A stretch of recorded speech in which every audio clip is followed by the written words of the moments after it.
So அப்பார்ட்மெண்ட்டாக வில்லாமான்னு பார்க்கும்போது சந்தேகமே கிடையாது, வில்லா தான். ஏன்னா வந்து வில்லாவில் வந்து உங்களுக்கு லேண்டோட வருது.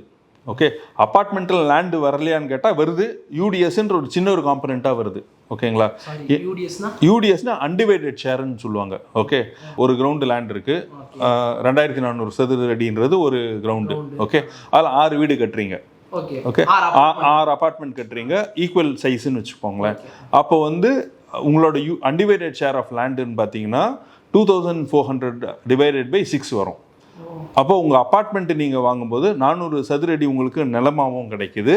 ஒரு 1000 ஸ்கொயர் ஃபீட் அப்பார்ட்மெண்ட்டுன்னு வச்சுக்கோங்களேன் conversation purpose. So 1000 square feet apartment நீங்கள் வாங்குறீங்க, அதோட வந்து 40% உங்களுக்கு 400 ஸ்கொயர் ஃபீட் லேண்டும் கிடைக்குது.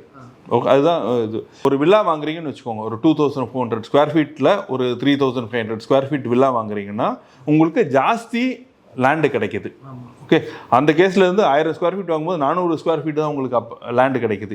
இந்த கேஸில் வந்து நீங்கள் 3600 ஸ்கொயர் ஃபீட் வாங்கும்போது 2400 ஸ்கொயர் ஃபீட் வந்து உங்களுக்கு லேண்டு கிடைக்குது. ஜாஸ்தி ரேஷியோ ப்ரொபோர்ஷன் ஆஃப் லேண்டு கிடைக்குது. அதுக்கேற்ற மாதிரி விலையும் ஜாஸ்தியாக இருக்கும். என்றைக்குமே வந்து உங்களுக்கு land is the appreciating as component.